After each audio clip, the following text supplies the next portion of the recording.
Hey, Weird War Weirdos. It's Brian. Just jumping in here. Bored. Thought I'd open up a line of communication as I build some T34s. So, if you want to rap, talk about hell is working. So it's just me hanging at the Casa del Cacho. And I said, fuck it. I'll see if anybody else is in the same boat, just chilling. I'm going to be working on, I don't know how long. I just do this together, guys. I am on right now, still working. I haven't fucking working on Hobby Boss T34 late. T34 85s, the 85 mils.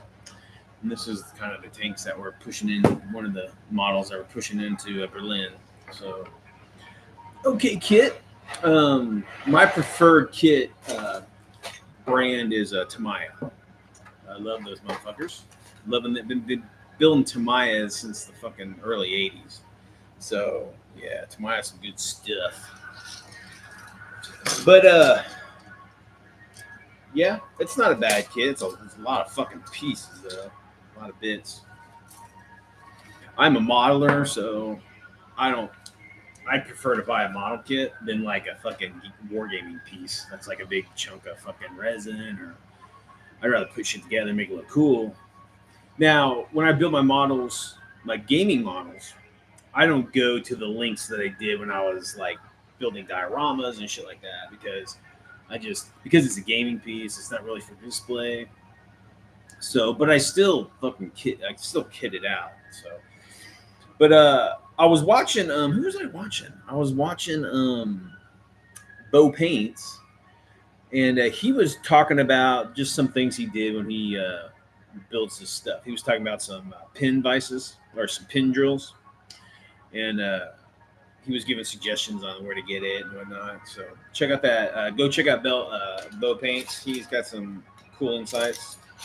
But yeah, I've got a similar setup. Let's see if I can get some of my tools out here. I can show off some of this shit.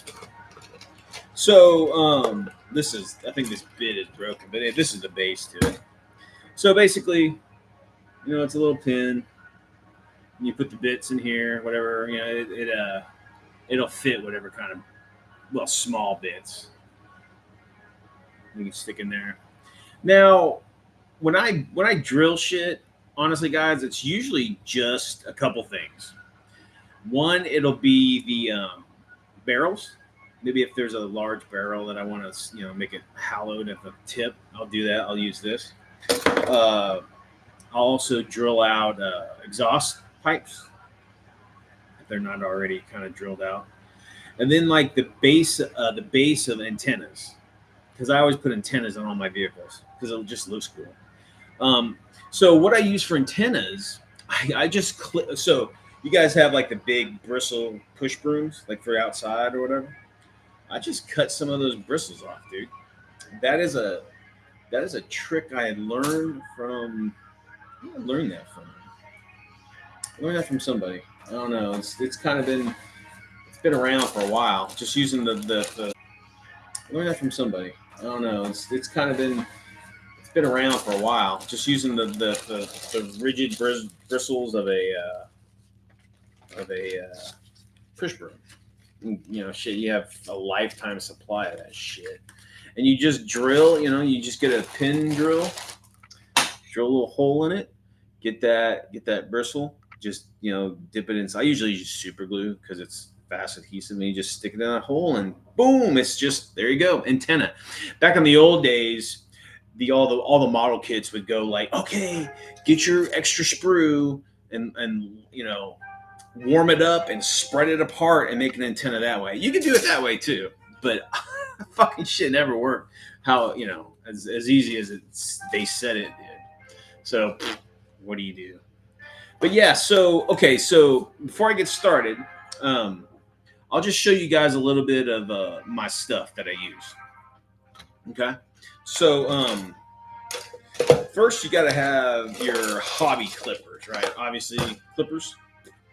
These are fucking old. I need to update some of my stuff because my stuff is getting old and beaten and battered. But you know, I'm a poor bastard, and hopefully I'll get some more stuff here. But these are Squadron, I think. Squadron pliers. I don't really buy like the game company shit. It just usually tends to be expensive. I usually buy model company shit, which is probably the same amount. I don't know. Tweezers. Of course, you gotta have your tweezers. I got a little fine like tip for those little bitty bit. These are even fucking out of whack and jacked up. And then these are a little bit wider tweezers. I got those. Those are a must.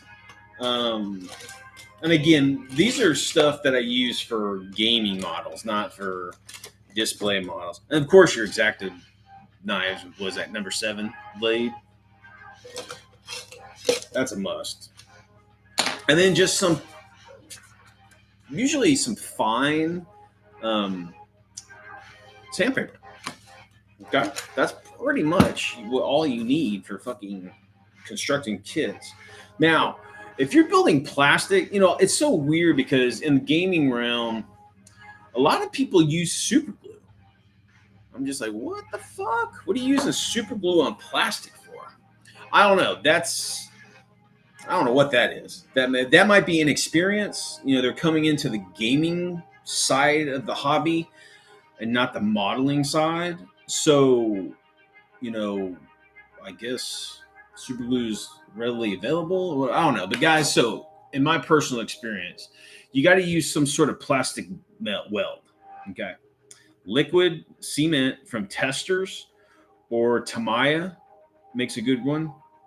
But this stuff, like, it melts the plastics together.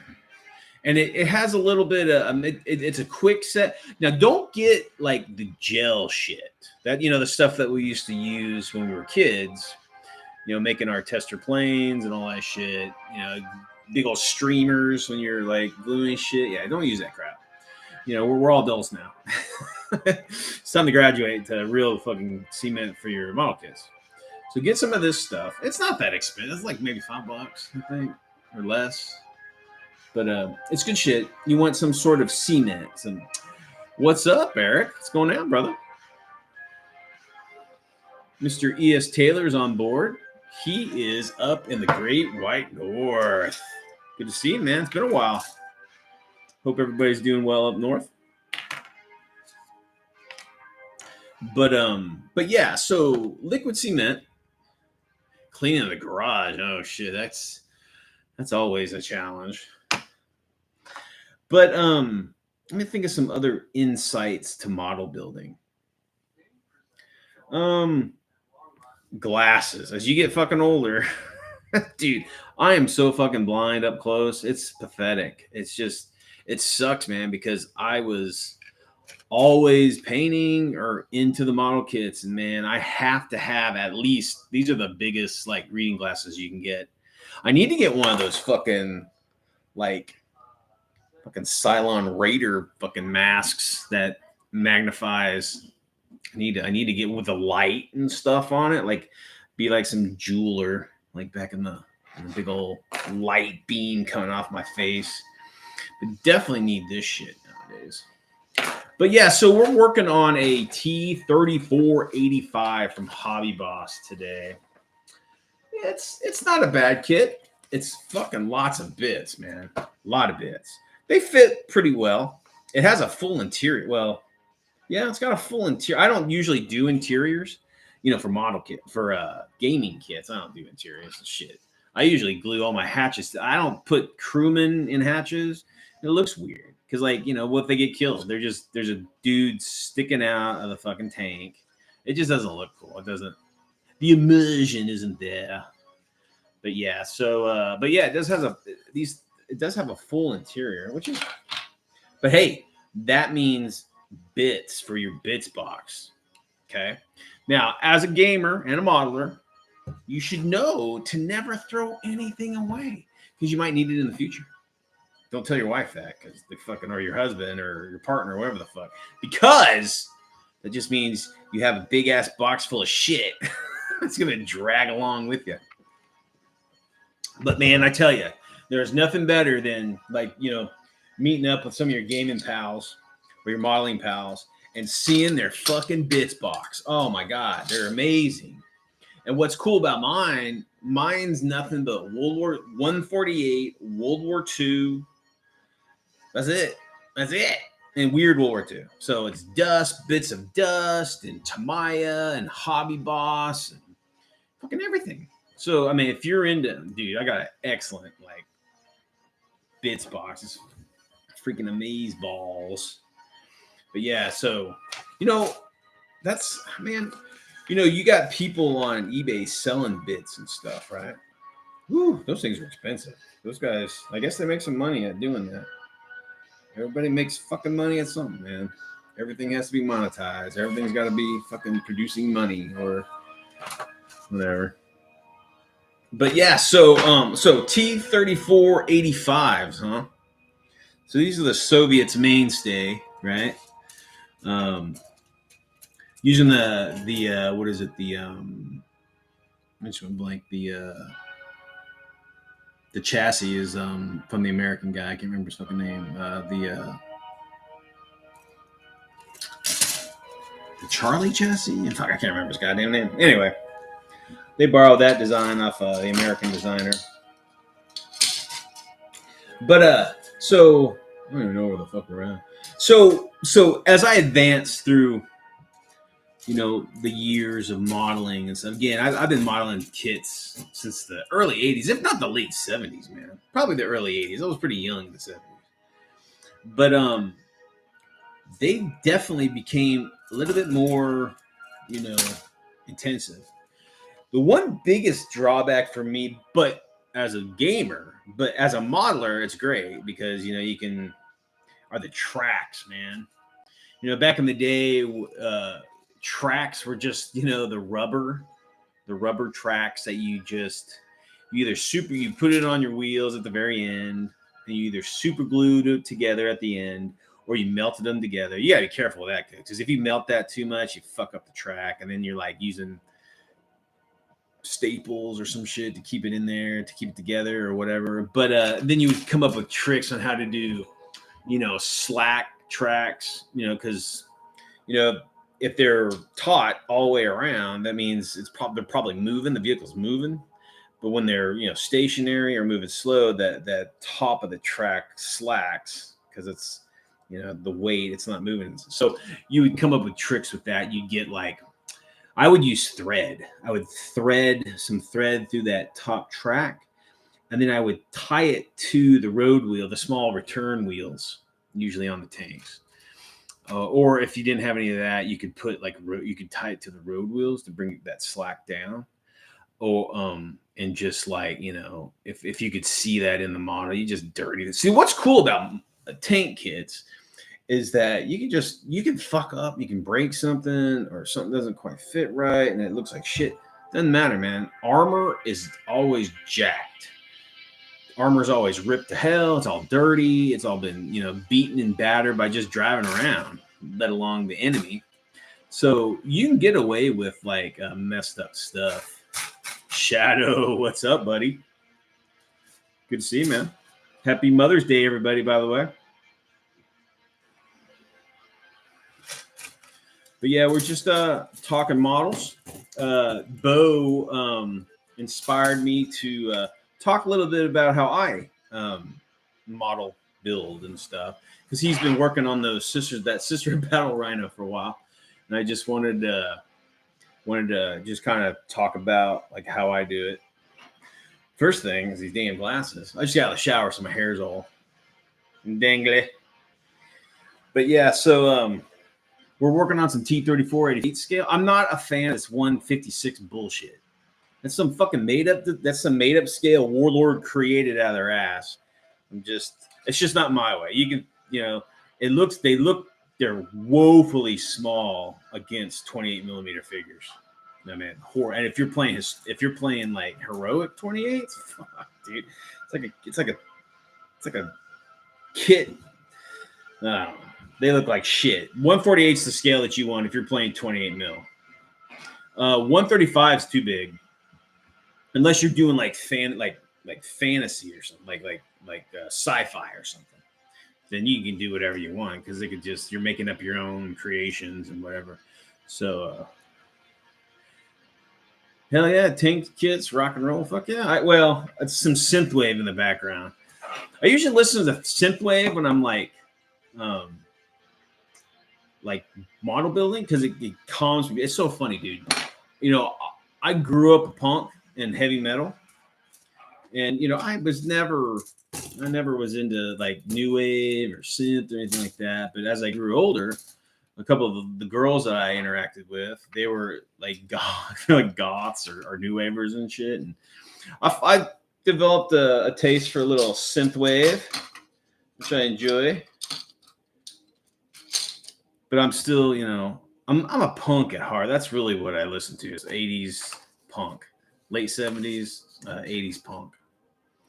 Not this new punk shit, whatever it is. But anyway, you know, it's just not my music. I don't think I bought a new record that wasn't an old band in like 10, 15 years. So it's all good. But, you know, yesterday in the States, guys, Dee Snider from Twisted Sister hosts the House of Hair, which is like a syndicated radio channel when he plays nothing but metal all fucking day on Saturdays. It's fucking great. I love listening to that stuff. I'm a big Dio fan and Megadeth, big fan of early Metallica, not this new shit. Lots of just weird off metal bands. You know, the classics. All right, but punk is really my thing. All right, we're gonna jump back in here. All right, so I need to see where I fucking left off here. So, Hobby Boss, pretty good kit, pretty good. You know, I'm not a big stickler for instruction manuals. I mean, just as long as it can be black and white. It doesn't have to be in English. Just have decent fucking arrows and you know parts that are labeled well. But it's pretty good. It's they're not bad. About average for model kits of the day. You know, I watch a lot of model building channels, and some of them are like bitching and moaning about how, you know, they're paying premium prices for these model kits, right? And they're getting black and white fucking. I'm like, really? What the fuck? I don't know. It's odd. I don't think I mean, they might have a color inset, like, you know, here's how you paint the damn thing after you're done, kind of thing. But like, I don't need like the whole thing to be like color. There's really no need for it. But just as long as the schematics are decent, then it shouldn't be a problem. But all right. So Shadow, I missed your show last night, man. I watched a little bit of it after. I mean, I think I jumped on the net probably like 3 minutes after you guys stopped the show. You guys were talking alternative timelines, and you didn't even fucking mention Weird World War II, dude. Can't get more alternative timelines and shit than Weird World War II, dude. It's not cyberpunk. It's not. I guess Weird World War II runs into diesel punk. Those two run hand in hand. But alternative timelines, man, that's Weird World War II all the way, dude. But and Weird World War II is fucking sci-fi because you got mechs and you got Nazis in space. Shit, so that's pretty sci-fi-ish. Doomsday weapons, super tech, super soldiers. All right, let's see what we got here. So this is what we got so far. So I'm doing a platoon at once, right? So that's 3 to a Soviet tank platoon was 3 vehicles. Okay. So I've gotten this far on the chassis. Here. And here's the hull. I got 3 of these all built up to the current spot here. So that's about it. I mean, there's quite a bit of bits here. So let me just find out where I'm at here again. Yeah, Roger, you're telling me about. I have to admit, I'm completely ignorant to his writings. I'm not a big reader anymore, man. I used to be when I was younger, but I mostly read men's pulps and like grindhouse pulps, and like naughty pulps and detective pulps, and I read a lot of like military thriller shit. Like Harold Coyle is probably like my favorite military writer, and Clancy and that kind of shit. The politics of war and the conflicts and just the actual like Harold Coyle does like he's more like maneuvering element commanders and like there, and then Clancy does the big old like fucking like CIA and the Department of Defense, and they get to really big scope like geopolitical. Oh yeah, Power Man 5000. Oh yeah, totally. I have. In fact, I think there's some on this playlist. I've been listening to a guy called Pilot with a Y, Py, and Pilot's badass, and also Gunship, they're badass. Magic Sword is fucking cool. A lot of those songs that I play on my videos come from those guys, so they're pretty sweet. All right. So you got anything planned for the old lady? The boy gonna do some macaroni art for her? For mom? I lost my mom. Oh man, it's probably been 6 years. That was a rough one, man. It's tough seeing those. If you had parents that were worth a shit, it's tough to see them go. But both my folks lived a fulfilling, long life. So they had quite a few kids. A lot of people lots of love in their life. So couldn't think of a better way to check out, man. Family that loved you. Now, when they left, the family went to shit. but they don't know that. They're drinking Mai Tais up in heaven or doing whatever they're doing. But so we're down at Earth finishing up bullshit we started. Okay, let's try to jump into this shit. I'm gonna be looking up here, so it might not be super exciting or whatever, but it is what it is. This is the fucking meat and potatoes of modeling and like miniature wargaming is fucking doing miniatures. Like you shadow, like role playing. The meat and potato for role playing is reading. You got to read a lot to really get a good like either a good grasp on the rules that you're playing or putting on a fantastical world. You got a lot of reading. But when you're doing miniature wargaming, building bullshit and painting, that's the real fucking that's the grind. Get in there. Yep. Getting old, man. It ain't for pussies. You lose people along the way. I've got buddies that like I used to hang out with in college and shit that have already passed away. That's fucking crazy. I tell you, it's nuts when you have a friend that's the same age as you pass. Man, I've had two. They were all like I used to roadie for some bands and we all used to hang, and two of those guys are dead. I mean, they lived pretty fucking hard, but it's still rough to even think about that. But, I guess that's life. But you keep on soldiering on and see what happens next, right? That's all you can do. All right, I think I'm right here. Gotta get on there, dude. Get on them. Archon Studios. Oh yeah, they're mech kits. I think I think I've seen those before somewhere.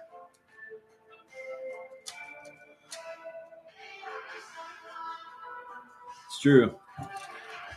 It's weird, man. It's just morality, or I should say mortality.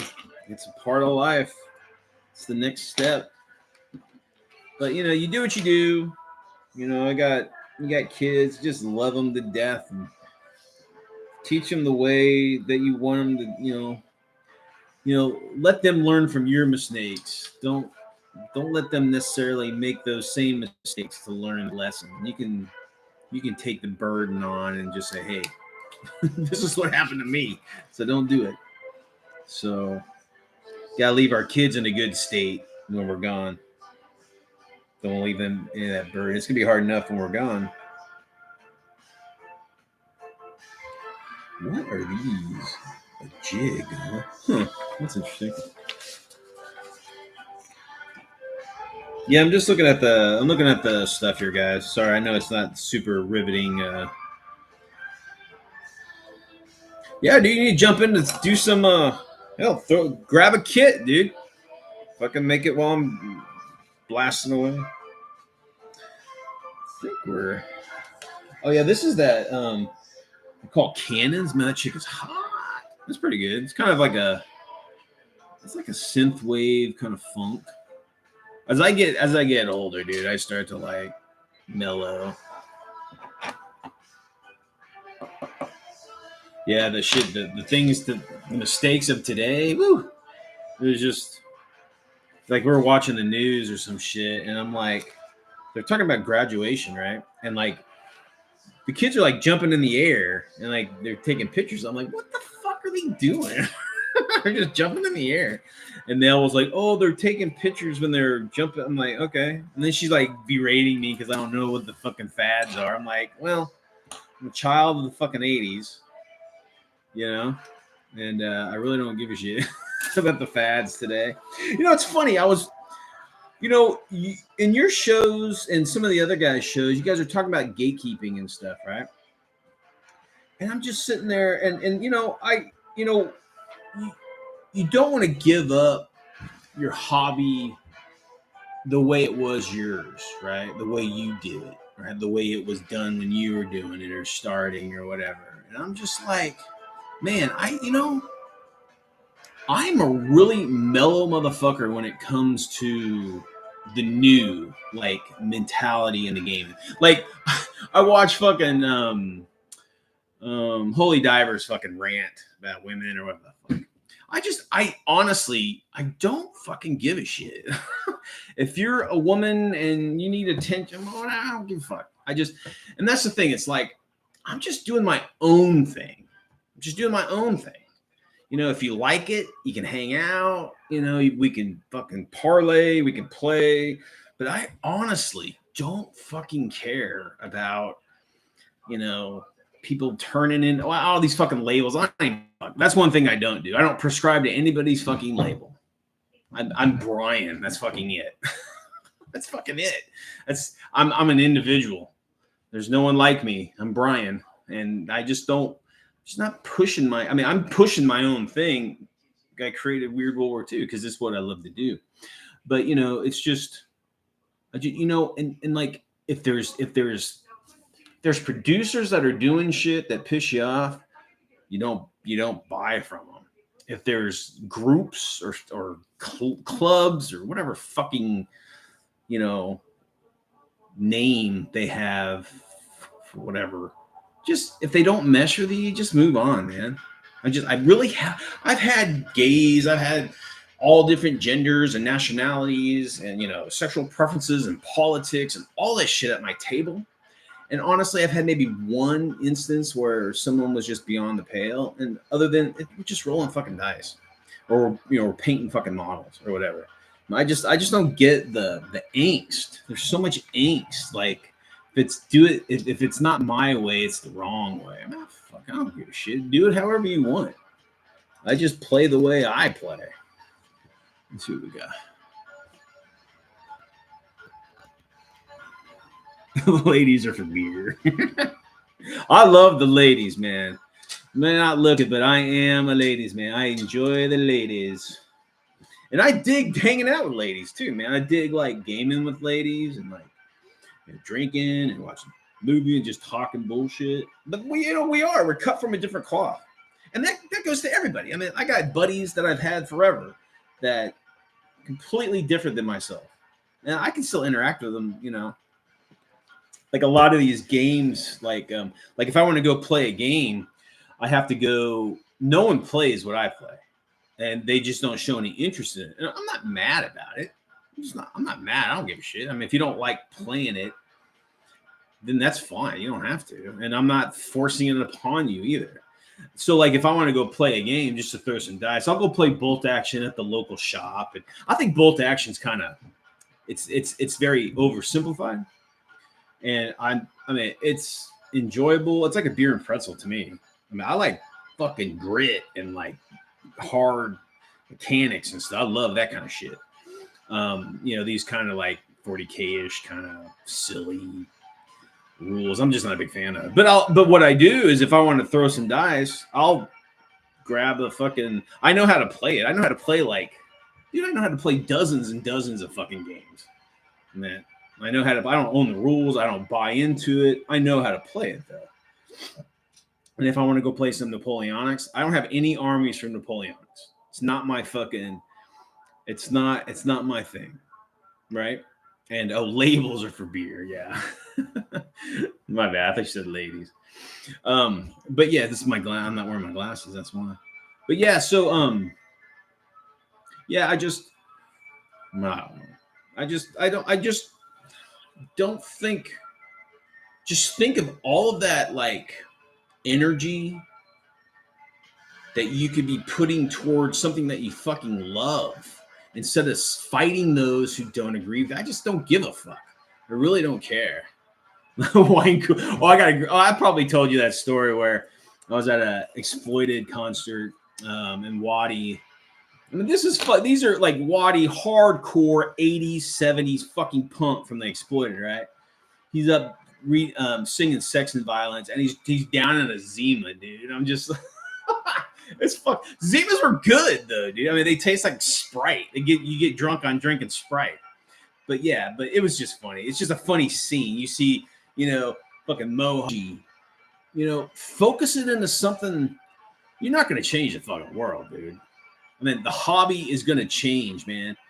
You know, look at the old timers before us. You know, they're doing shits. They're not doing fucking minis. You know, or even the role players. Man, they were doing role playing off a fucking brochure-sized pamphlet book. And that's it. They're rolling percentile dices. They weren't wearing D20s and D10s and all that bullshit. I mean, it was like low quality, low. But the mechanics were there and they were sound and people were playing it. And it just got flashier. And that's just how it is, man. It just fucking how it is. And I learned a long time ago, just let people be. You know, if you're going to be raging about how, you know, it should be, dude, you're going to be fucking miserable. You're going to be miserable because you know what? You're going to find very few people that agree with you. But you will find people that agree with you. And those are the people you hang out with. Just, you know, you're not going to change the world screaming at it. It's just not going to work. I mean, but, you know, again, you know, that's your voice. You know, if you feel that passion and enraged by, you know, let's just say like, we were just talking about Holy Diver. You know, he's talking about how he played back. Shit, now I don't play 40K. I played 40K during Rogue Trader, and I quit during second edition because it fucking changed. And I'm like, that's not how I fucking play. That's not how I want to play. I want to play like a role-playing / miniature war game, like Rogue Trader was. And then it's turned into this fucking tournament fucking mechanic, you know, points, special rules, and all that shit against each other. So it evolved into that. And you know what? I'm not bitching and moaning about it. I just stopped playing it. I'm done with it.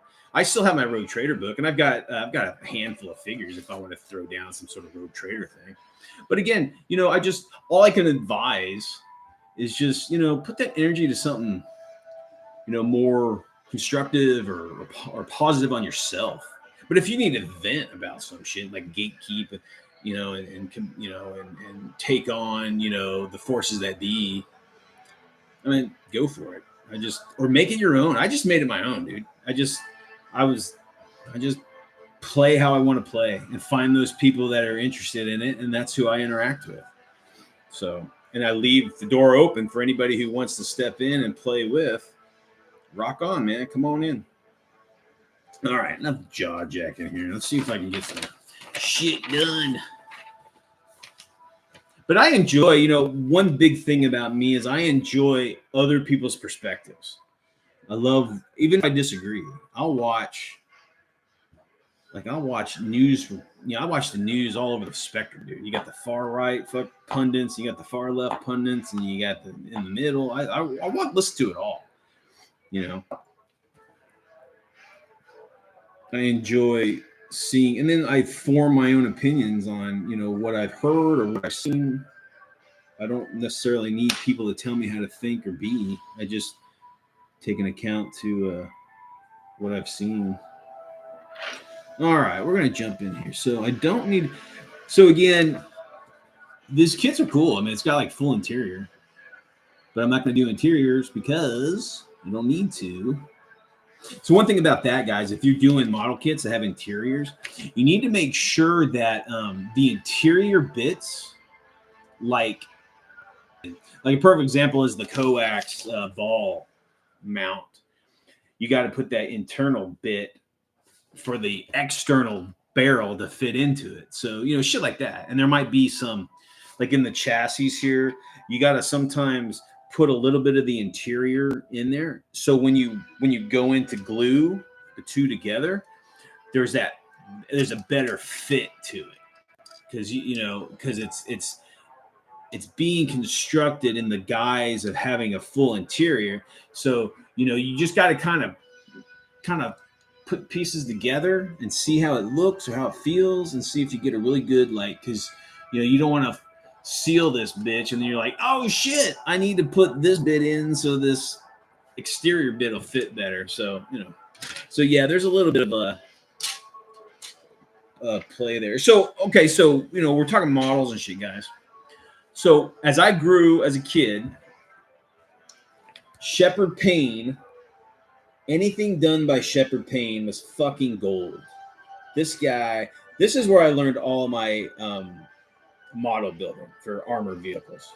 Okay. Shepherd Payne, fucking incredible. Now, also another big guy for me was Verlinden. I think he was a French guy, or he might have been a Italian. I can't remember. But Shepherd Payne's an American guy, I believe. But dude, these guys were fucking like modeling gods, man. They're fucking great. Hey, what's up, nerd? Hey, well, welcome aboard, brother.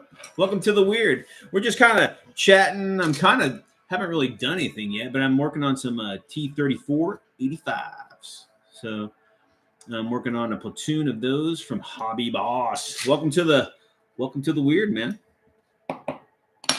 Where are you at it, dude? Or lady or whatever? Let's see here. C26s. And that's a big thing, guys, is having you want model companies that have good diagrams and numbering on their fucking kits. Some of the I think it's Ace. They're a Russian company. I think Ace is Russian. My God, their kits are fucking dude, they are fucking brutal. They don't fit worth a shit about it. Is they make some shit that no one else makes. They're like a Russian company. So they were making a bunch of World War II Soviet era cars and trucks and stuff like that. I usually don't buy truck kits. I found in my experience that I like getting die-cast vehicles. They tend to I think they work better on the battlefield. So there's a few die-cast companies out in the mix. Solito is probably the biggest one, and their stuff is usually 150 scale. And then you'll see trucks and armored cars and stuff in 150 a lot, right? Now you'll see like motorcycles and kind of like passenger cars or Jeep sized vehicles. Those often run in 143 scale. Now 143 is a somewhat larger, the vehicle's larger.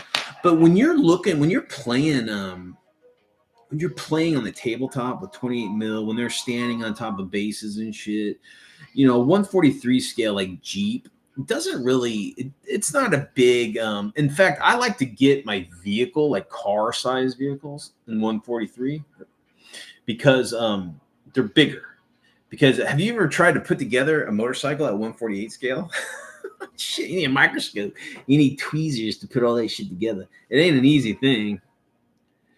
Yeah, 143. I think 143 is a good scale for certain things. Now, you don't want a 143 scale like fucking King Tiger or something. That thing will be massive. It won't look right on the battlefield.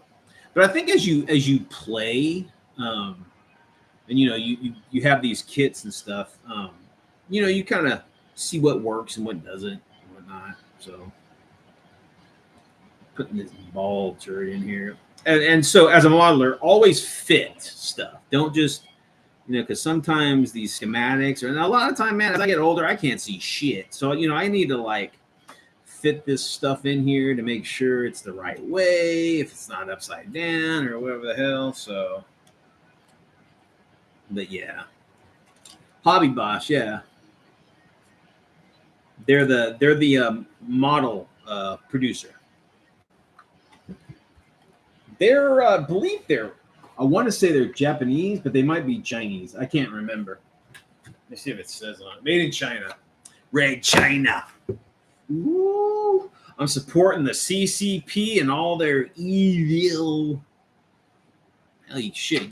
Just going to Walmart, you support the damn CCP. Let's see here. That goes like this. And having big meaty claws doesn't help either, man. With some of these bits, you just gotta you just gotta make that shit work. Hey, Daft, what's up, man? Yeah, the Warlord stuff minis, they run smaller. They're not large 28 mils. They're pretty close to 28 mils. They're not like true 28s that look like 25s. They're a little bit bigger. But I don't know how the fuck I would fit that in there. It's not fitting right. But yeah, again, the one bad thing about diecast is that they can be pricey. So if you're getting something to think that it's going to work, and you just and it doesn't, it's kind of that's kind of a lost investment if it doesn't turn out being the size that you really want. It can eat into your cash there. But again, shit, if something doesn't fit, you know what you do? You just fucking sell it. Just list it on eBay and sell it to somebody else, man. I mean, I usually get at the local yearly con I go to, the big con here in Texas, Millennium Con. I usually rent a table at the flea market, and I sell shit that I don't want anymore or haven't. Daft, what's up, bud? But yeah, so shit, man, I cannot get those to fit right. What the hell? So this coax ball mount is screwing with me here. All right, you gotta get up into the stuff. Yeah, you guys be talk amongst yourselves too, guys, because I got some cowboys to paint up for What a Cowboy. What a Cowboy, huh? I'm not sure what that is. Is that Two Fat Lardies? Like What a Tanker, but with cowboys? I played that What a Tanker. It's not bad. It's a fun game. I don't own it, but I played it. Get in there. Yeah, Two Fat Lardies, man, they put out some shit. A lot of people, a lot of people are into Chain of Command. I'm not a big Chain of Command fan.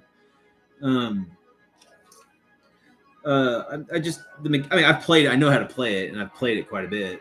But um, I think there's better ways to have the variation. To see what comes up next, instead of doing that whole dice rolling and activating junior leaders and senior leaders and blah blah blah blah whatever. I get it. It's not a bad mechanic, but I think there's easier ways to do it that are just as effective. But it has a big following down here. I know the guys that I game with, they dig it big time. They play a lot of it. How does that fit in there? So I watched a few movies this week or this weekend. I watched the remake or reimagining or whatever the bullshit of Evil Dead, and it sucked. It sucked. Did not like it at all. It was just like, there's supposed to be this massive demon who comes and blah blah blah, and it's like at the end, it's like a little girl coming out of the ground and gets killed by another little girl. It's like, what kind of fucking demon is that? It's just like, what the fuck? Art of Fire is pretty fun. I've played that a couple times. It's not bad.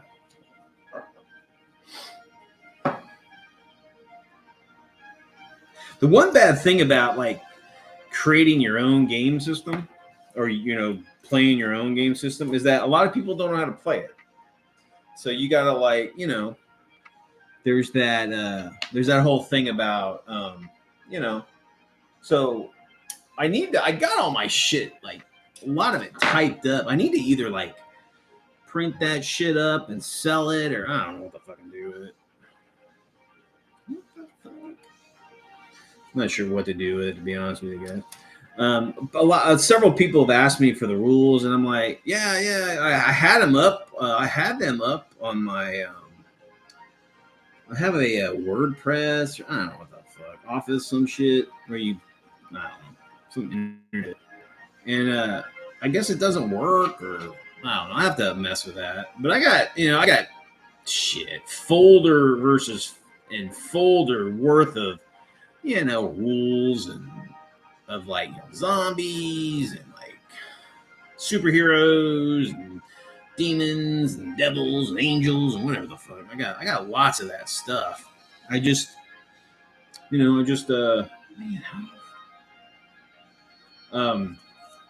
haven't got it all. Now, if you go to my blog, weird WWII.com, and look at, there we go. Okay, I had it upside down. Okay. If you go to my blog, I put a lot of that stuff up there that you can just take advantage of. That's not even fucking yeah, you can just check it out and go to town. It's free. I don't charge anything. I just don't give a shit. Just to give me some credit if you play it, dig it. If you dig it, can you dig it? Oh man, I watched that. Warriors come out and play. Yeah, great movie, man. Shit. That was an awesome movie. When I was a kid, I was like, damn, New York City's a fucking war zone. How do people live there? It was, man. Shit, it still is. All right, let's see if I can get that shit going here. There we go. Now, again, guys, I'm a modeler, so unless you want, if you just want to play, you don't give a shit what your tanks look like. If they're, if it's good enough, just buy the gaming, kit stuff. Like the warboard and all that kind of shit. Don't put yourself through the hassle of trying to build this is probably a fucking 300 piece fucking model kit where you can go buy something from Warlord that has like what 15 pieces, 20 pieces. I mean, if you're not into like historical accuracy or just complexity or whatever, just it don't matter. It don't matter. Just get the game piece version of it. It just as good if you're just looking for representation. But again, I like my stuff being really flashy and cool looking. I think that's how it looks.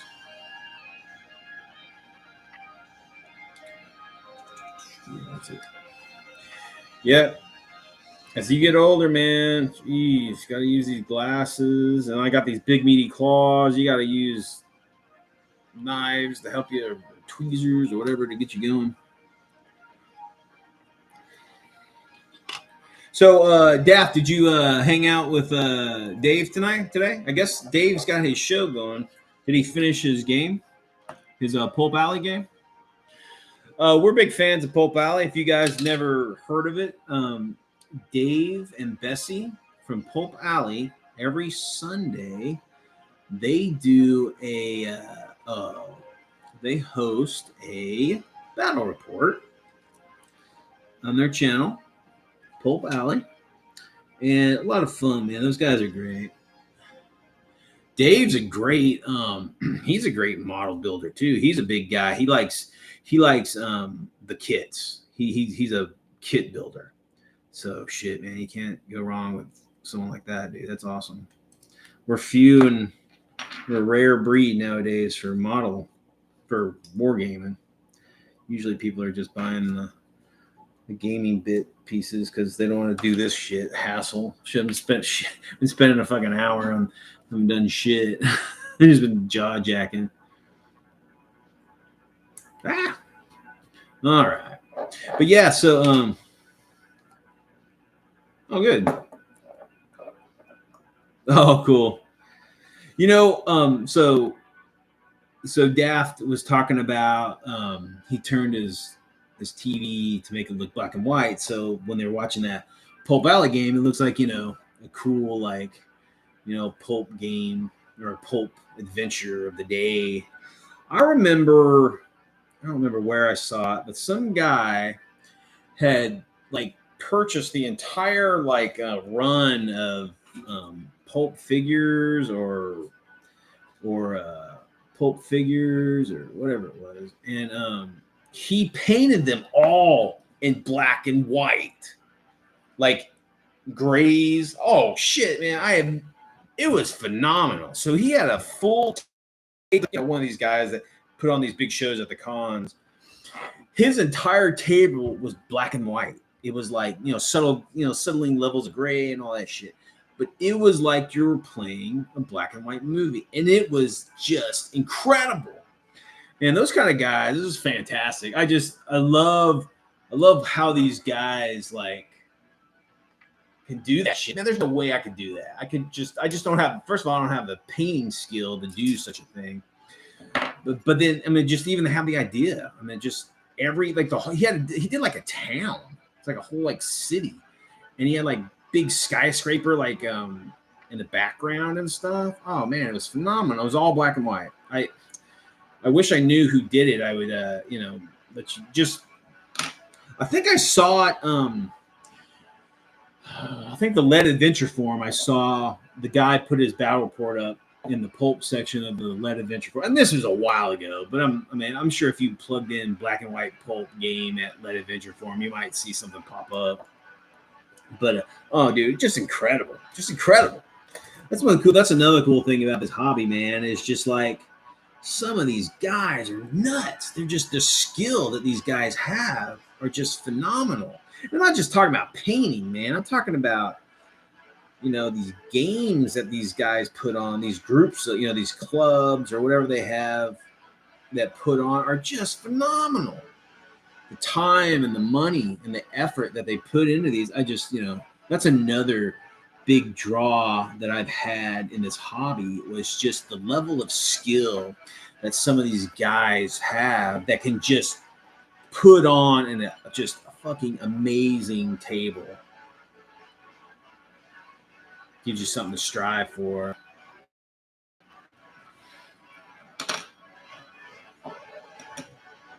yeah, Gaddis, right on. Yeah, Lee. Yeah, Lee's a cool dude, man. He's a big weird war weirdo too, man. Yeah, he was at Recon. That's right. Yeah, Lee's got his own like weird war kind of timeline called Shattered Crown. It's a pretty interesting take. It's like he does kind of like the War of the Worlds happen, right? And then World War One happens, and what the belligerents have done is they've used the alien tech. They reverse engineered it or whatever they did to like kind of stick that to create these machines and Tesla weapons and shit. And then from World War II, what happens is the Nazis don't rise up. It's like I think it's like the Holy Roman Empire or some shit. That's kind of interesting. That's an interesting take on the belligerent. So like the Holy Roman Empire is a thing, and they're and then you have all the other belligerents during World War One and World War Two. Still, it's pretty interesting. Got some great shit, man.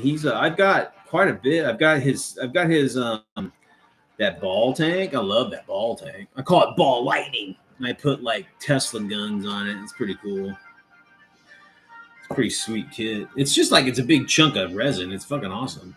And it comes with all sorts of weapons. Dude. It's got like Tesla guns, auto cannons, flamethrowers, kind of like 37 millimeter looks like cannon barrels, all sorts of stuff for it. And I'm saying in my weird war, the Chinese have developed that, and they call it the ball lightning because it has Tesla weapons on it. So that's pretty cool. Oh yeah, so Daft. Talk to Shadow. He's a big cowboy gamer, dude. Let him know about what a cowboy. I'm not familiar with it.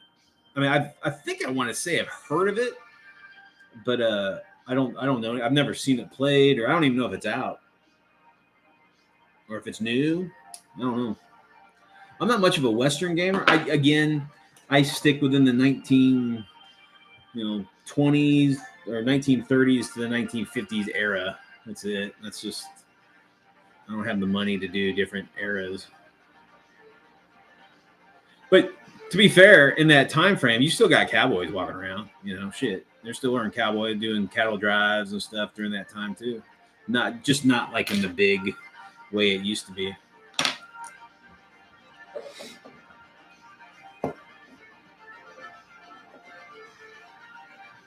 Yeah, so Shadow from Shadow and Son, he just did last month was his cowboy month, and he did a bunch of kind of like showcase videos of various role playing, like cowboy role playing games over the years. He's a big collector. He's a collecting nut. He's got like everything, and he has a bunch of the old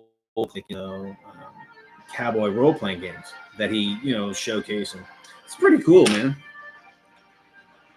And then my other buddy, Mini Warmutt from Brian from Mini Warmutt channel, he's putting together a massive cowboy like town. And I'm not sure I think he uses. What the hell does he use? He's a big fan of Cool Mini or Not, the Zombicide. So I think there's some kind of. Or no, I take that back. He's using rules from. Shit. I just went blank. They make a bunch of like games using the same mechanics. WWII games. I can't remember they have like a cowboy version of their mechanics, and he's using that. But yeah, check out Mini Warmutt's channel. It's fucking badass. So it's cool. Brian's a cool story, man. Let me tell you why. So Brian's an older guy. He's probably close to he's probably 50, just under 50. He's coming to the hobby new. I mean, this is new to him. I mean, he's been doing it for like 10 years, 5 years or something like.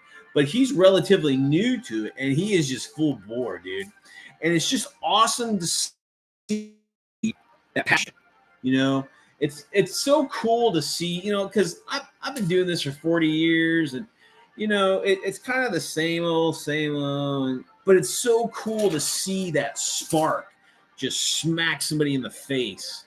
for the first time, and you're like, yeah, that was me 40 years ago. Just fucking couldn't buy enough, didn't know what to do, getting everything, finding my niche. Dude, it was fucking phenomenal. I remember one of my first jobs. I was 15. I worked at the local comic shop, Lone Star Comics, and dude, I had a employee discount. Holy shit! I was just buying everything and anything, trying to figure out what the fuck I wanted. It's great. But yeah, it's cool to see the passion behind the guy. It's really cool to see that.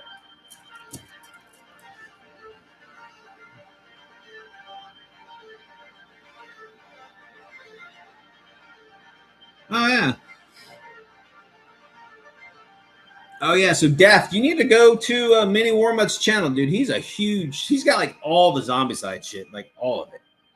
I think most of it's painted too. He does battle reports too. And I think he does live games on Sundays. So, and he's a cool motherfucker. If you go over there and just say, "Hey, dude, I like Zombicide. I'm gonna be your friend," he probably let you fucking play the live game. Where the hell is that? Where's that engine cover? I don't see it. What the hell? Would I make an engine cover? It's asking for engine covers, and I don't. Oh, there they are. Ooh, fancy. See this now. This is something newer too, guys. It's fucking photo etch. Oh my god, yeah, brass photo etch stuff. Woo, man! I remember that hit big, and I want to say the '90s maybe when that stuff hit big. Photo etch stuff. Oh my god, cutting that shit off of a fucking brass sprue was just nightmarish. This was pretty good. It has so it's the engine grill, right? Yeah, that's pretty shitty, but it's pretty good. It's already pre-assembled. That's pretty nice. It's even got look at those tow cables. Hell yeah, they're brass. Ooh, fancy. Good job, Hobby Boss. Going a little bit the extra mile. Very good. Hobby Boss is pretty good. They have a pretty good range of 148 stuff. They do a lot of there's quite a bit of American stuff and Soviet and German, I believe. But again, my heart is with Tamiya. I fucking love Tamiya kids. It is like heaven building a Tamiya kid, guys. Shit just fits perfect. There's not much fiddling and stuff. Oh man, it's just like it really is a joy. And you can put those things together quick. These are a little bit more fiddly, but again, I've been jaw jacking too. So, Brian from Daft, Brian from the Mini War Mutt channel. Reach out to him, man. He's a big Zombicide guy. Probably he does live games Zombicide. He's got like everything. He might be apt to like if you're interested in playing, shit, give him a ring or shoot him a message through the YouTubeage. Probably hook you up, play a game. He's pretty active. He's online all the time, so probably catch him. Ooh, that's a pretty good fit right there. Ooh, fancy. Yeah. So yeah, that's pretty good. Yeah. It's a little bendy, but that's where it fits.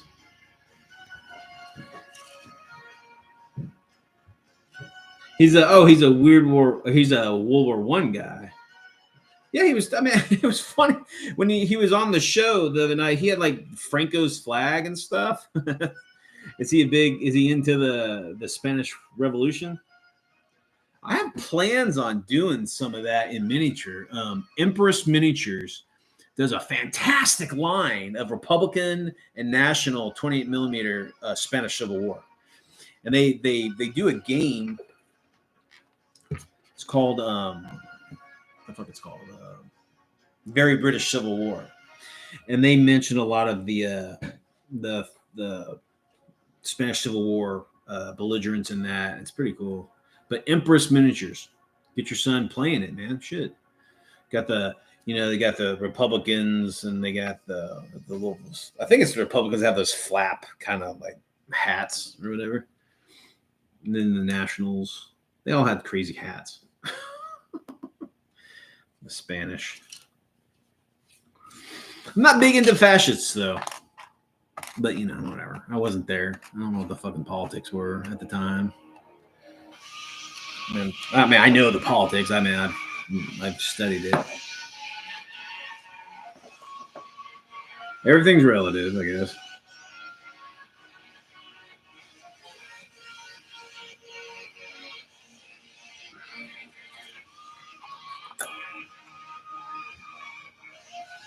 But yeah, that's a conflict that many don't. I mean, it wasn't a massive conflict, but you know what's interesting about it is you had belligerents coming. You had people like coming from all over the world to partake in it, to participate in it, to fight for whoever they were fighting for.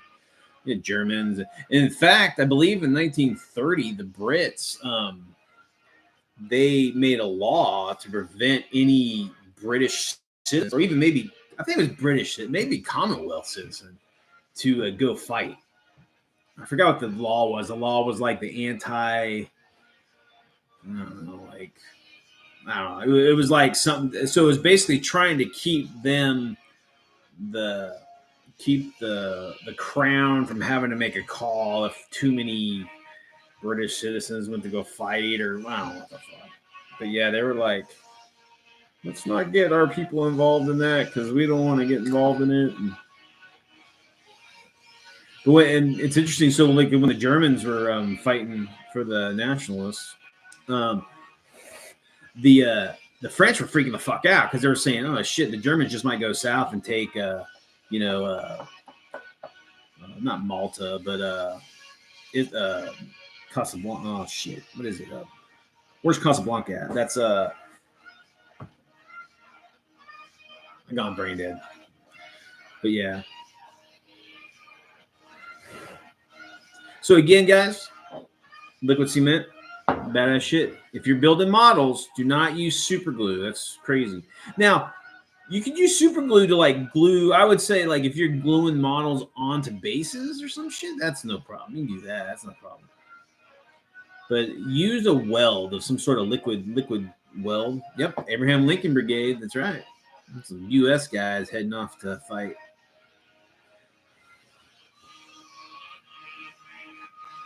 A lot of nations cut their teeth on modern doctrines and weaponry during that conflict. I'm in cahoots with one of my buddies, Adam from Wargaming China. He put forth a really cool what if Italy took North Africa during the early mid 30s, right after Ethiopia, after subduing Ethiopia, fighting the Commonwealth like effectively, and taking Egypt and taking the Suez, and then the Commonwealth forces fucking collapse. I'm sure South Africa would just become neutral, and the Aussies, the Asnaks, just go back home because it's too much of a fucking hassle. And then guess what? The Italians have North Africa, so Italy becomes more of a power in my weird World War II because they possess North Africa. So that'll in the story at least, it motivates the Italian people with all these victories to be more, accepting of the fascists and the fight that Mussolini's putting forth to the country. And then with these victories, the royalty is like, hey, it's not too bad. We like this winning shit, and being able to tax the Suez and all that shit. So.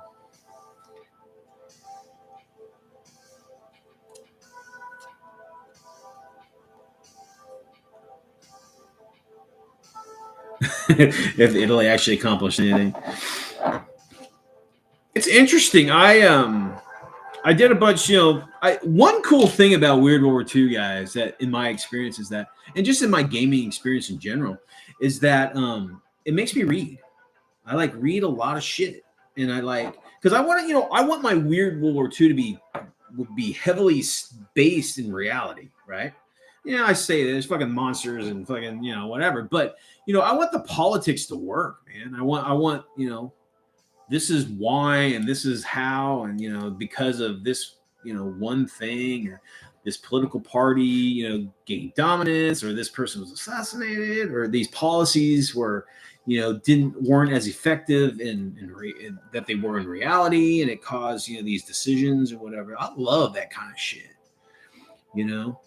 I'm not big into let's say the warlords K97 or K47 stuff. There's a rift in time and space or some shit, and they get their tech through that. It's just like some widget that out of nowhere, and then that's why the world's like that. I kind of like there's being reason, like really like real world reasons. Like in my timeline is that this super tech is around. It's slowly developing during World War II, and I don't give a reason, or I don't give like like there's mechs on the field, right? Well, there've always been mechs for whatever reason. I don't go into that. It's just the mechs, are small. They got fucking like, they got bolt armor, and then they slowly evolve into bigger and more efficient, mechs and all that kind of shit. You don't necessarily have to tell everything. Let there be. And then, like, if you're playing generic, give those people a chance to come up with their own shit. You don't need to, force feed everything to the folks. Let them create their own shit. Let them, come up with their own ideas. But that doesn't sell.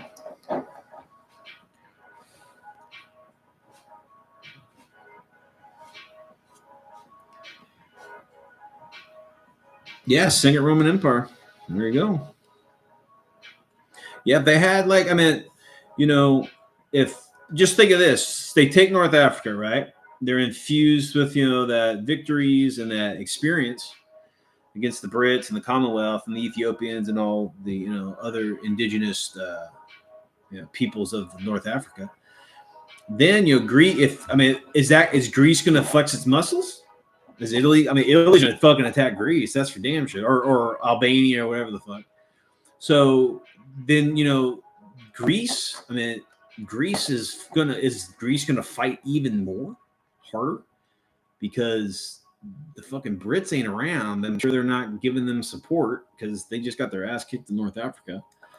But then the Germans are in play, so it's like, hell, maybe if the Italians are so effective, they wouldn't need the Germans to help them out during the war in Greece. So then maybe you have another victory with the Italians. The Italians bring forth another huge victory, subduing Greece, and and that'll freak the fucking Russians out, or the Soviets, I should say. I try not to say Russian because that's not true. In World War II, they weren't fucking Russians; they were Soviets. A bunch of different countries. Was it seven different republics? I think. Or 9? Fuck, I can't remember. I can't remember how many Soviet republics there were in the Soviet Union during the 30s, I should say. They increase as they go on.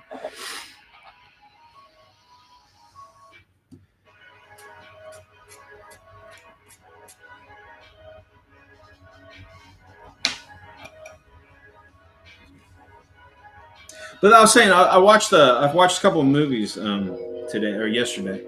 I watched. I told you that I wasn't a big fan of the Evil Dead, fucking whatever, the first one. Fucking stupid. I'll probably watch the second one just to. I'm a horror guy. I like that shit. But even bad, I'll watch it once. That wasn't impressed. I watched the Exorcist's. The Pope's Exorcist. It was mediocre. The same common tropes. At least it was more grandiose. Like the monsters, the demon was worth a shit. It wasn't some little girl coming out of the mud in Evil Dead. That was a letdown. They just run out of money when it came to the big bad. I don't know what the hell happened there. But the Exorcist Priest wasn't bad. A good entertaining movie. It's not like I probably would never watch it again, but it was okay for what it was. Then I watched something called The Last Sentinel. It's pretty interesting, man. I dig psychological like flicks and isolation. I love that kind of crap. And this one, basically, the world. I'll be honest with you. It almost it might.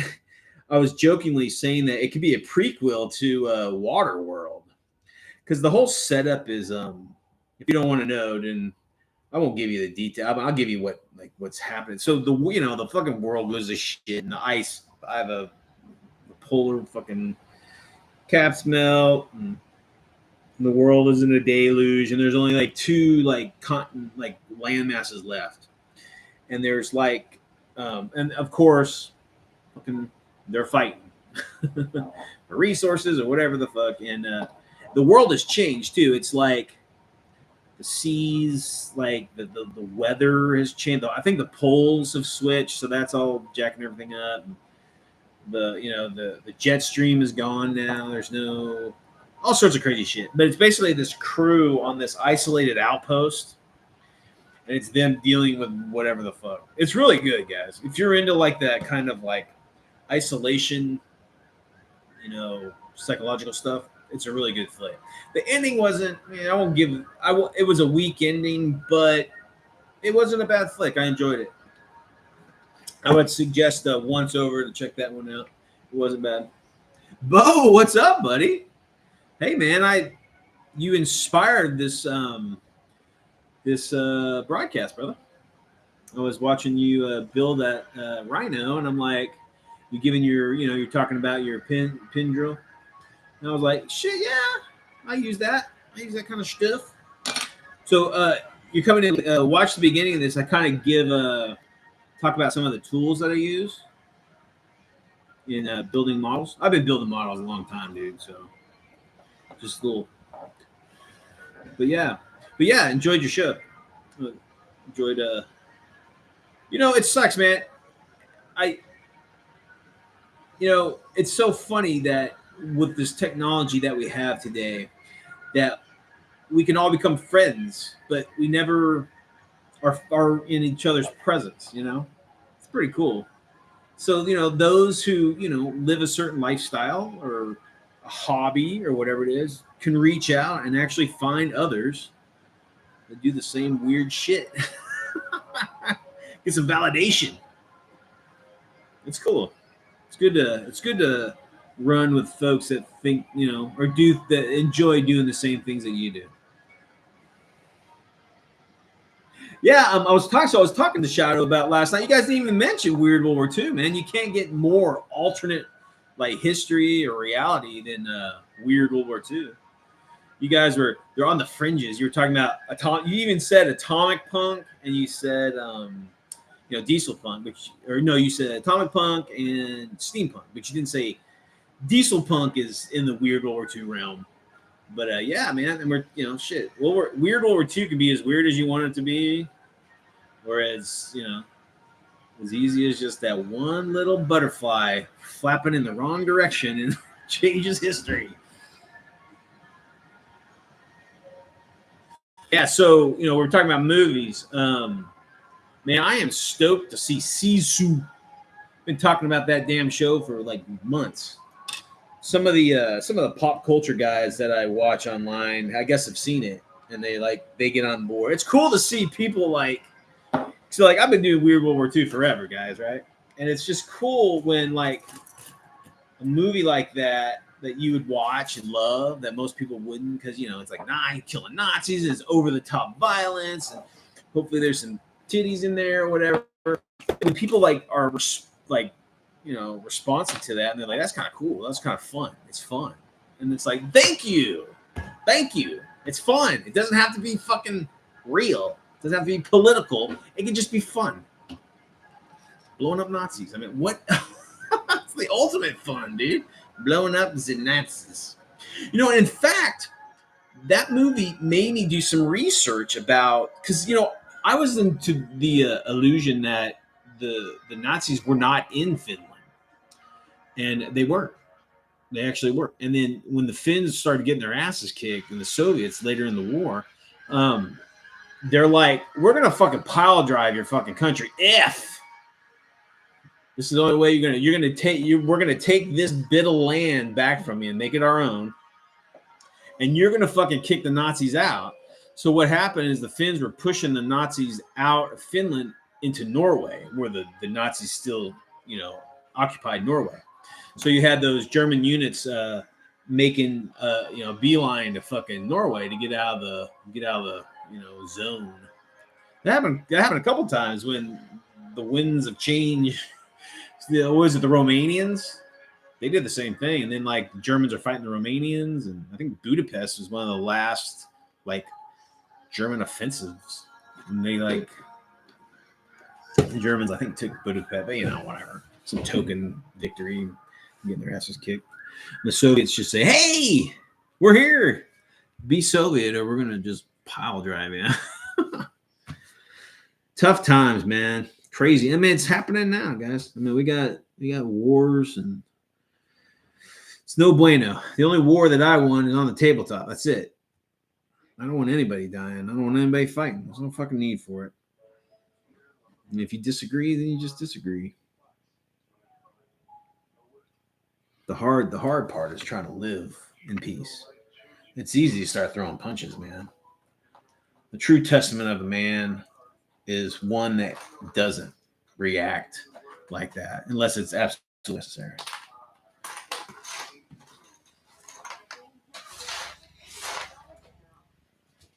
All right. What do we got here? Woo, little bitty bits. So like this kit, Ken, this is a model kit. So you got all these little bitty like railing bits. I don't know if I'm gonna put those on there. If they got holes in the hole for them, I'll do it. But if not, I probably won't. No, they don't. That's cool. Ooh, I forgot to put the. That's one thing also, guys, when you're building model kits, be sure to like highlight or make a note on the kit, on the blueprints, where you left off. Because, shit. I forgot to put on the horns. What is wrong with me? I can't continue on without putting on my Soviet T34 air horns on these bad boys. Can't have it. You gotta have the honk. Wah, wah. How else do they communicate? It's not like they had radios or anything. And I'm telling you, man, those Soviets, whew, just lack of, life doesn't mean anything. You're just meat grinder. Those Russians are feeling the pain. That's one thing, guys. So, like, you got to remember the Ukrainians, man. They're part of that shit. Fucking Ukrainians were occupied throughout the whole goddamn war. So they fucking were brutalized by the Nazis. And the fucking Russians come in and call them Nazis. Dude. Those fucking people are anti-Nazi as fuck. And don't get me wrong. There's always fucking morons that are going to be a Nazi or some stupid shit. We got that here in the States. They're all over the fucking world. But to call the people as a whole fucking... Where the fuck? I don't see the horn. There. But yeah, so. Oh, yeah. I'm telling you, man, that'd be sweet. Oh, you did? Oh, you talked about dust? Oh, okay. Wars and rumors of wars. It's true.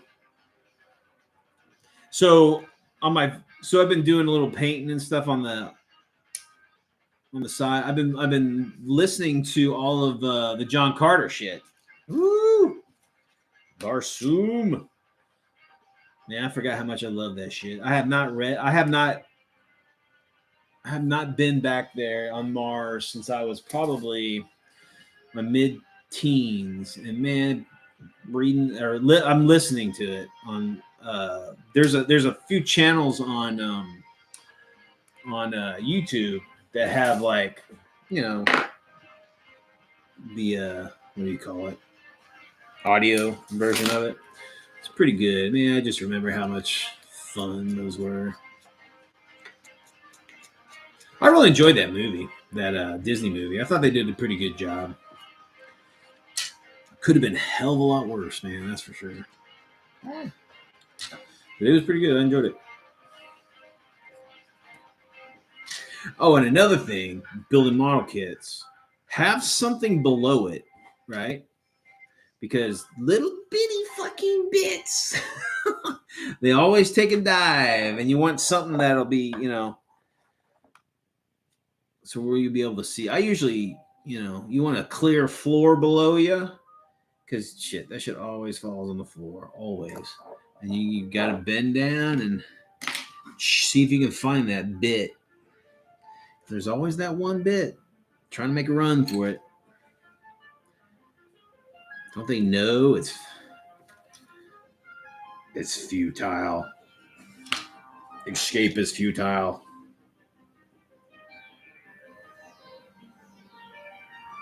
So tweezers and X-Actos and liquid cement will help you. Because so what happens is you put a little liquid cement on there, right?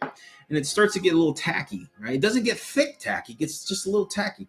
So you get your tweezers and you put that little bit on that kind of tackiness, and then you can use your tweezers or to kind of move that shit around to where, and you can get it in place where you need it, right? And then you can just do another little dab of liquid cement, and boom, that shit is there forever.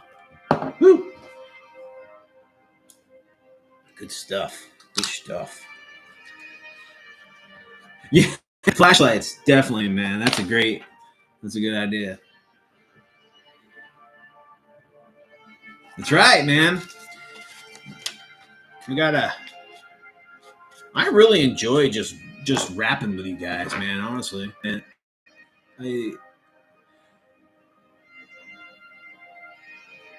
I've been at home dad for a long time, caregiver and whatnot for my family.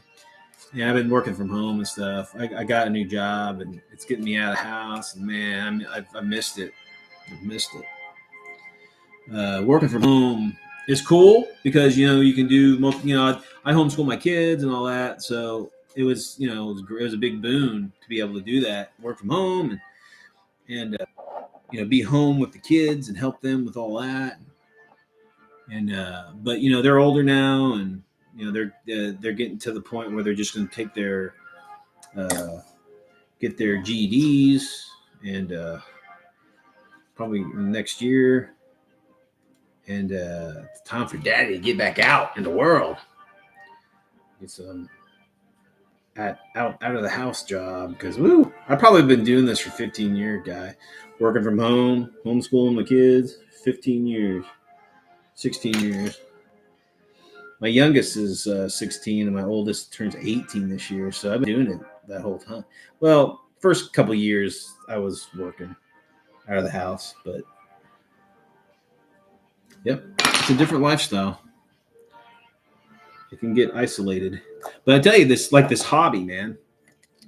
If being a caregiver can be rough at times, man, because it's really a selfless job, because you don't get any accolades, you don't get any other than thanks, Dad, we love you. And that's enough for me, man. I'm a dad. I don't give a fuck. I don't need to prescribe to some manly bill to be a man. I'm a fucking father. I've taken care of my family.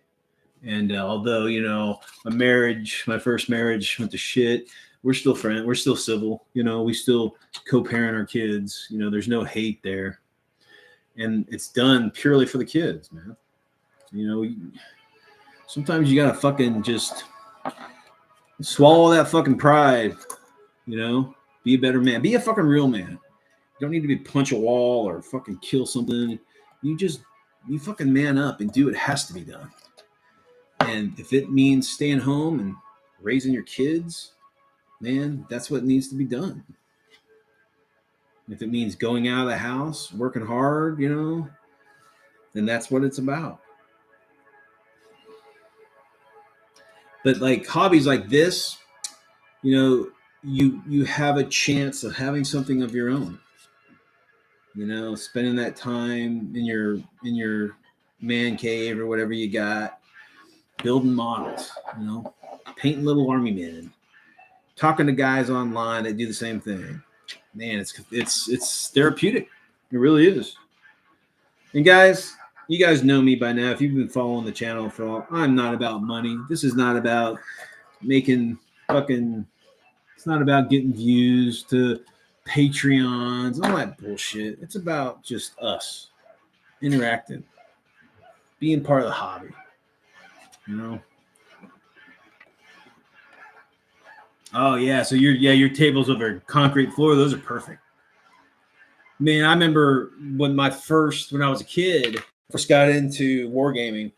You know, my room, I had like a desk, and it had my parents had our house was from the '60s, had that shag fucking carpet, dude. If something fell in there, it was gone. it was the abyss. It would never be found again. But yeah, that's good. Concrete's a good one. I used to live up in far north East Texas, and I had a 1,500 square foot basement. Man. I had this massive game room and an arcade and a theater. Man, those were good times. But I had a cool paint station. It was awesome. But it had concrete floors. That was a lot of fun. But it's gone. But you roll with the punches, man. So I'm sitting on my kitchen counter. I gotta clean all this shit before Mel gets home. It's like she'll come home and she's like, every fucking counter is covered in your shit, and it's true. She's not wrong. I need to be responsive to that. I'm like, you're right. No, you're right. It's your house too. I'm only sleeping here. Nah, she's a good lady. I found a good woman. Put up with my bullshit. It's good to find, loved ones or partners that, enjoy. Mel's not much of a paint. She painted.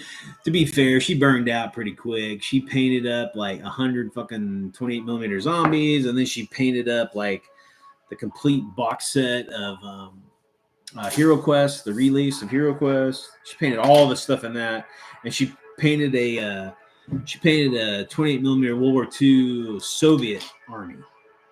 So she got in hardcore, and she did a lot, and now she just burned out. She just likes to play. She doesn't like to build or paint. That's my duty. She's like, you put the game together, you get all this shit together, and I'll play it. That's a pretty good deal. That's a pretty good deal. Yeah. It's good to have that in-house gaming partner.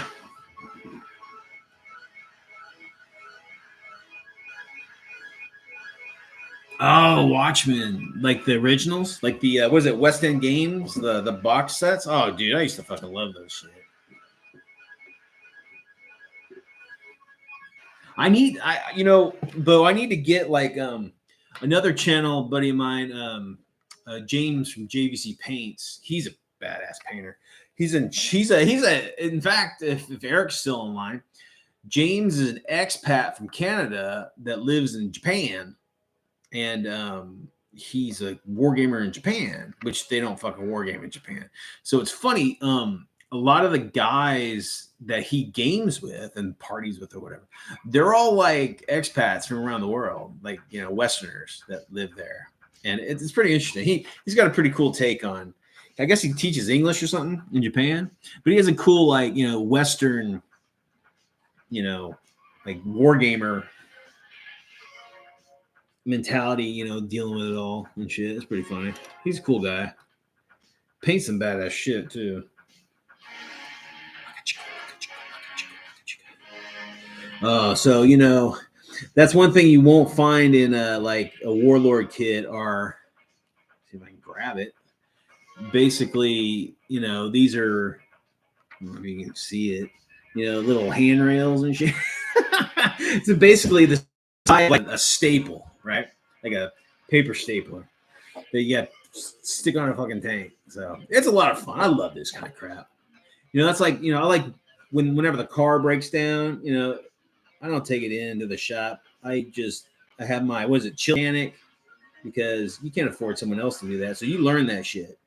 And if you and YouTube is a great resource, man, for that kind of stuff, because there's a lot of cool people out there that show that, you know, they show their secrets and stuff of their trade for free. And you know, I can respect someone, you know, doing that. That's you know, it takes a lot of time to make these videos and shit. And you know, if you're a mechanic and you're trying, you know, I remember I had to do like a timing belt on something, and I wasn't exactly sure, like, you know, how to get the spacer or whatever the fuck. And then I just the vehicle that I had, I could not figure out the fucking pulleys and all that shit. And this guy just looked it up, and then he just boom. I'm like, okay, that's exactly what I needed to do.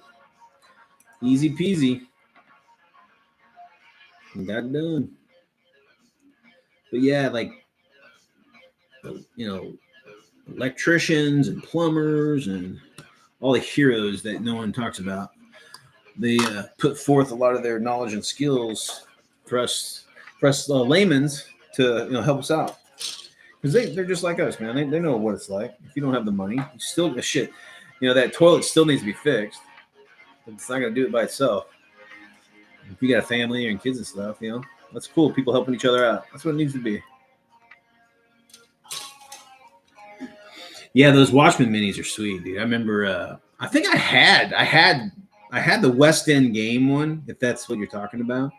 It came with like the owl, and it had all the main guys and stuff. Oh, I fucking love the Watchmen. That's probably one of my favorite comics. I used to be a huge comic book guy, and the Watchmen and Frank Miller's The Dark Knight Returns are probably my favorite comic book stories. And then another one, Noel or No, he did like Convict from Hell. I love that one too.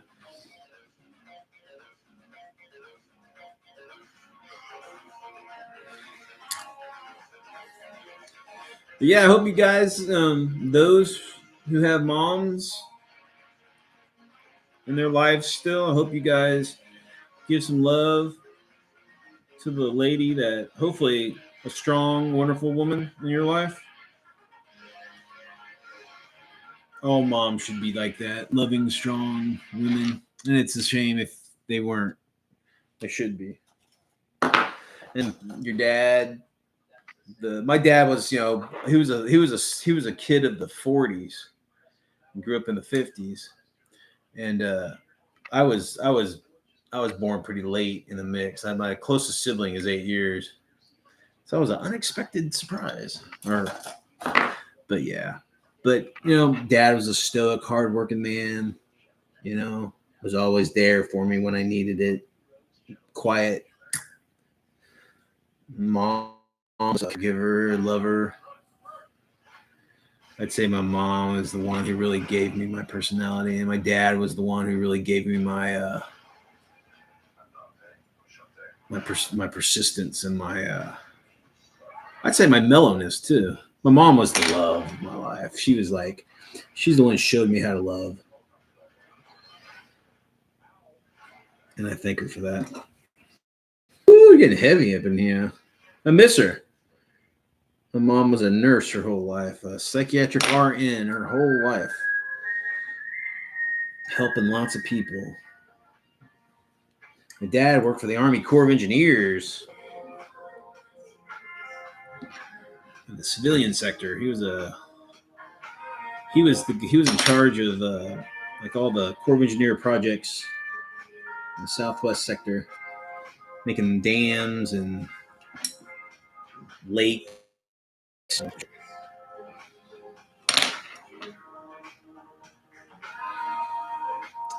My dad told me how we got into the job. It's pretty interesting. This would be it's a lot different than today. He was hired. He was in the Army during Korea, but he was stationed in Alaska. He was building runways in Alaska.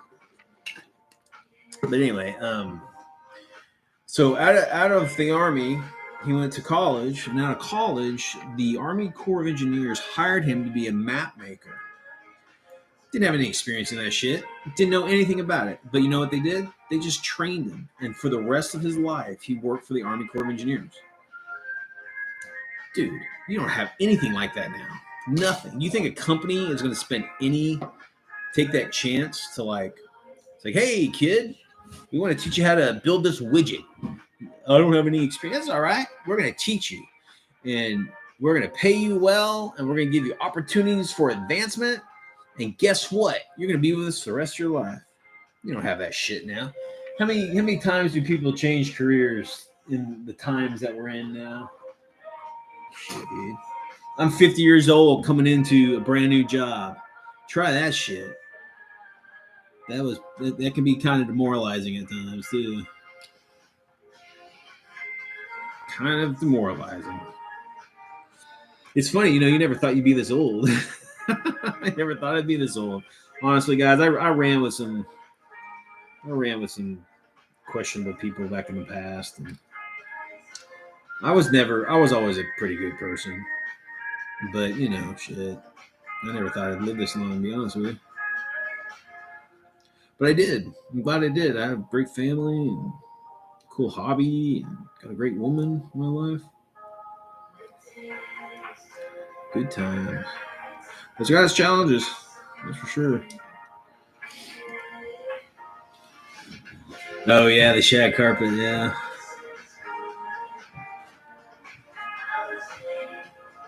Oh yeah, dude. The Watchmen, so the comic, I don't know if you've ever read the comic, dude. There was one sticky stuff, that one thing that I didn't know if they were going to be able to do it is when in the movie there's that big explosion, remember? And it like destroys New York or whatever. Well, in the comic book, that's not what happens. What happens is like this big interdimensional fucking like alien monster, like bleh, comes in and destroys and is destroyed or whatever. And then the world was like, we need soups to help us protect from this kind of shit. But I think I can't remember who directed it, but just that changing of just, okay, instead of having some big giant tentacle monster, let's just make it like some big explosion kind of doomsday looking thing. And that was fucking phenomenal. That scene was amazing, man. Woo! That's a good flick, guys. If you've never seen it, it's layer upon layer. It's a heavy fucking flick. Man, it's rough. I'm big into cerebral movies. I love smart writing, and I'm a lover of good writing. And I also love crap, B movie crap too. But I can really appreciate some good psychological and good, like really deep, meaningful flicks. And The Watchmen is one of those, man. It's a great flick. Killing Joke is badass. Yeah, Brian Bolland, man, he's fucking that guy. Incredible art, dude.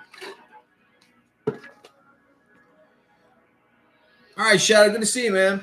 I might do until probably 15 more minutes, and we'll bow out too. We've been doing this an hour and 45 minutes, so yeah. The movie, the ending is phenomenal, Daft. It's like it's heavy. It really is. I mean, it really, really makes you think. I like shit like that. There's another movie. It's not as heavy as that, but like Dark City. If you guys have ever seen Dark City, it's like a sci-fi kind of thriller or whatever. That's a great movie, man. It's fantastic. It's really, it's a really good flick. It makes me think. And then like Gattaca. Have you ever seen Gattaca? That's a sci-fi movie. Dude, that's awesome too. It just some good stuff out there, man. There's some really good stuff out there. I love smart storytelling. I love that shit. And really appreciate it. Woo! Well, got a little bit done. Got some of the hole done. Not too shabby. A lot more jaw jacking than paints or slinging here. Woo, man. Soviets love their fucking external fuel tanks, that's for sure. Jeez.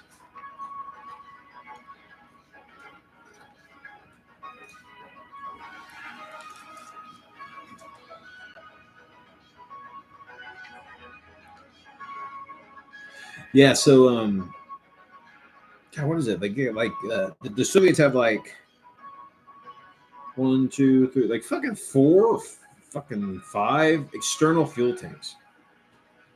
Now I know that they normally didn't.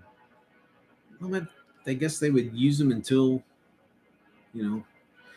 I don't even know if the Soviets kicked off their externals during combat. I think they just said fuck it. They just they just kept going.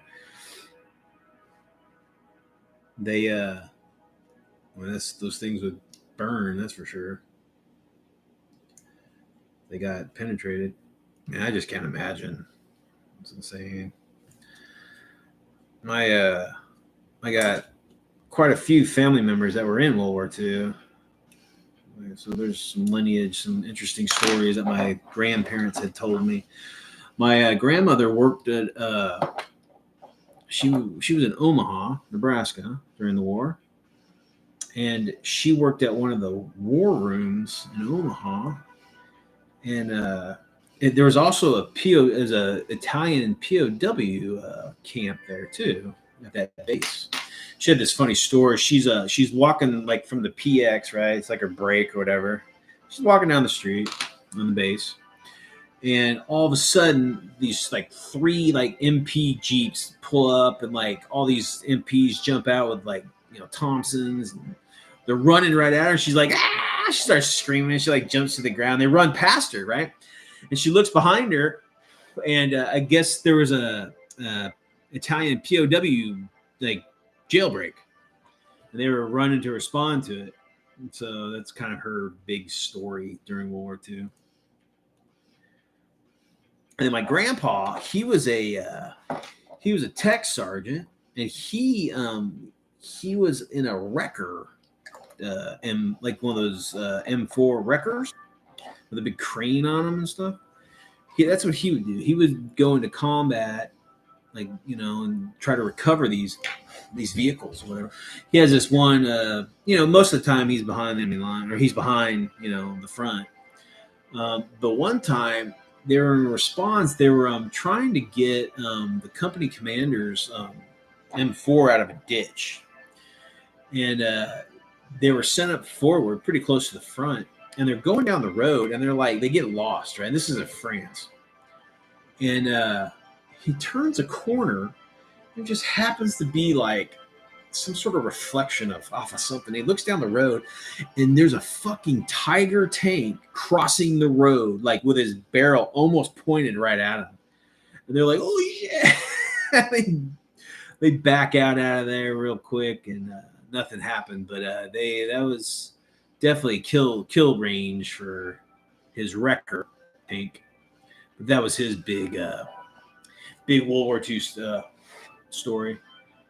I also had a great uncle who was a Thunderbolt pilot in the Pacific, and he got shot down. He died.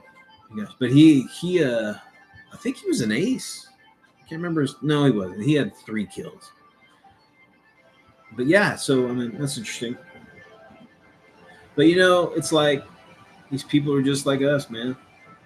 Just stuck in that situation and doing the best they could to fucking survive. I hope all you Weird War weirdos out in the world are doing well. Although we simulate combat on the battlefield, doesn't mean we want it or relish in it.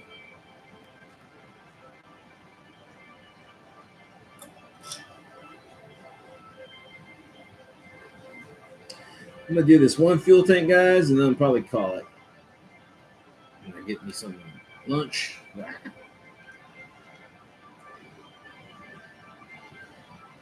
I'm glad everybody came by. Enjoy hanging out with you guys. I know I just kind of sometimes I get a hair and just want to do something online and just kind of conversate with everybody. And I'm glad that you guys swung by.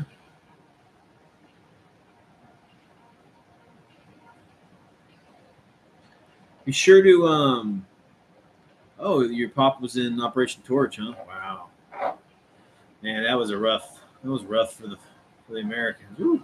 Lots of mistakes on that one. That was a bloody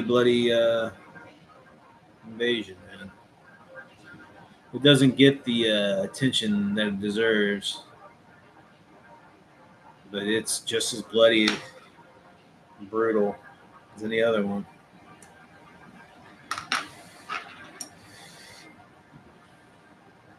Come on, man, get in there. The one good thing about this plastic cement is that it melts the plastic together, so the two pieces actually weld together. But sometimes you got to put that pressure on there and just kind of get that going. But when it stays, man, it's there. Ah, if it doesn't get on your fingers. What's that one do? Damn it.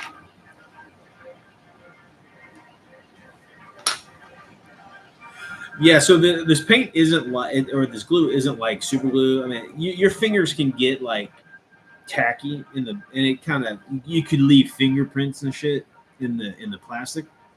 But these are tank kits, guys. You can just sand that shit down and then, or just making battle damage or whatever the hell you want, or put some stowage on top. That's a big thing. Like if you're making model kits and you really fucked up something like really bad, just get, just get a pack, some sort of pack or an ammo can or a crate or something, and just stick it over there. There you go. No mistakes. That's stowage, crew stowage. Or it's battle damage. That's one cool thing about these tanks. They can have holes in them and keep going, keep fighting.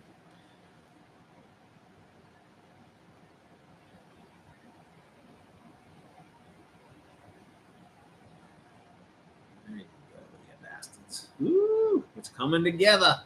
It's slowly coming together, guys. All right, fellas. I think I'm gonna call it. I appreciate everybody coming by. It's always, like I said, it's always a pleasure to interact with all you guys. Um, I saw Dark City in the theater too, man. That was fantastic, fantastic. Another really deep movie is Fight Club. If you like, I mean, if you really watch it and it's a great heavy layered movie. It's a great movie. Great book too. I can't remember who wrote it. I can't remember the guy's name. It's good. It's true. Nothing Nothing succeeds like excess. What they call it, they used to, their mantra was numbers annihilate. So that's rough, man. Living in a society where life is cheap.